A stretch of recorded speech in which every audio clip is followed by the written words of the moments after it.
Good morning students. आज हमारा नया टॉपिक है मॉडल्स। ठीक है, models means this is the mood showing verb. Model वह क्रिया है जो हमारे मन की दशा को प्रकट करता है। क्या प्रकट करता है? मन की दशा को प्रकट करने वाली क्रिया ही मॉडल कहलाती है।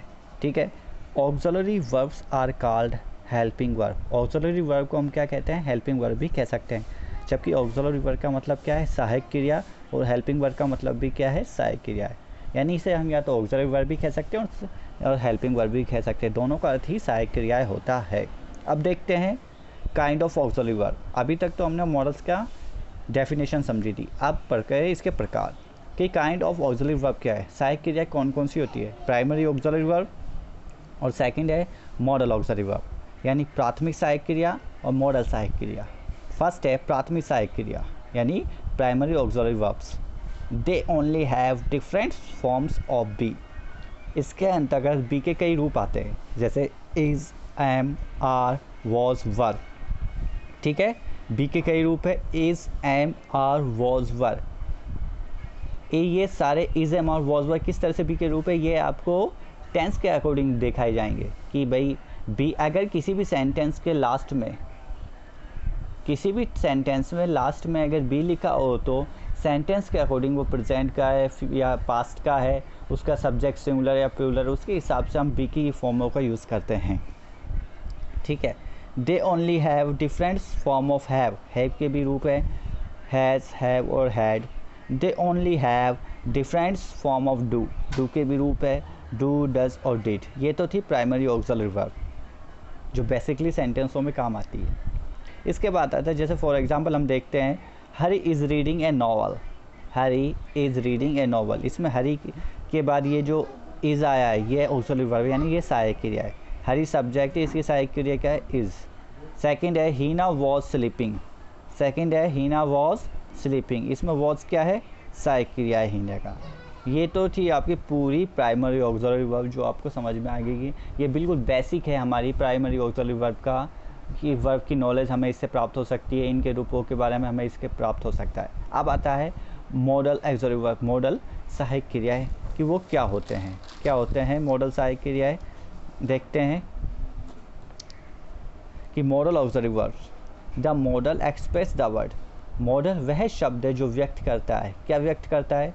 Tendency, behaviour, state of mind, intentions, ability. यानी मॉडल वह शब्द जो व्यक्त करता है हमारी प्रवृत्ति, व्यवहार, मन की स्थिति, इरादा और क्षमताओं को व्यक्त करने वाला वह शब्द है जिसे हम मॉडल कहते हैं। ठीक है, the verb which express the possibility, permissions, gratitude, completion, duty, threat, promise, determinations of offer, desire, suggestions, prayer, restriction, prohibition, merit and past habits used with any completed action, it is called modal auxiliary verb. अब इसको समझिए सही तरह से।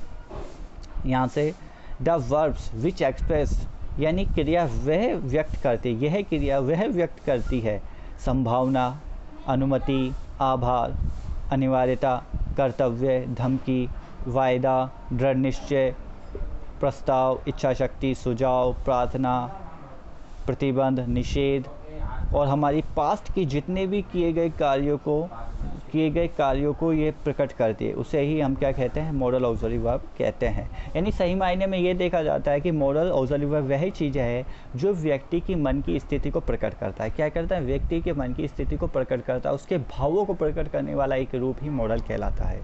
ठीक है, अब आती है मॉडल की विशेषताएं। Modal auxiliary verb features, modal की विशेषता, इसमें फीचर्स यानी विशेषताएं।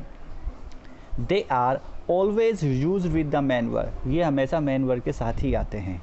क्या? मॉडल हमेशा मेन वर्ब के साथ ही लगते हैं। The first form of the verb is use with after the model, यानी मॉडल के तुरंत बाद वर्ब की फर्स्ट फॉर्म का यूज़ किया जाता है।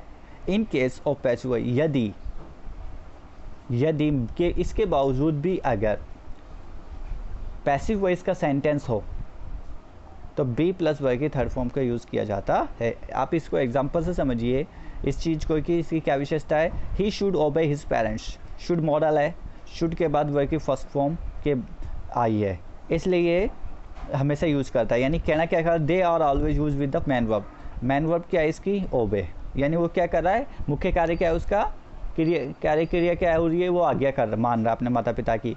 तो मुख्य क्रिया के जस्ट पहले किसका यूज होता है, मॉडल्स का, या ये कह लीजिए मॉडल से तुरंत बाद मेन वर्ब की फर्स्ट फॉर्म का यूज़ होता है, यानी मेन वर्ब का यूज़ होता है।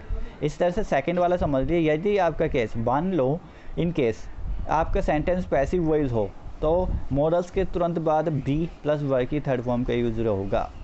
किसका यूज़ होगा, मॉडल्स के बाद बी प्लस वर्ब की थर्ड फॉर्म का यूज़ होगा। ये कुछ छोटे से नियम हैं मॉडल्स के स्टार्टिंग के जो आपको पढ़ने हैं। इससे आगे आपको नेक्स्ट वीडियो में इससे आगे के मॉडलों के बारे में बताऊंगा, जिससे आपको और भी अच्छी तरह समझ में आ जाएगा। ठीक है, अगर कुछ भी समस्या हो इससे रिलेटेड तो आप मेरे कमेंट करके पूछ सकते हैं। मैं आपको उस समस्या का समाधान करूंगा। Thank you very much.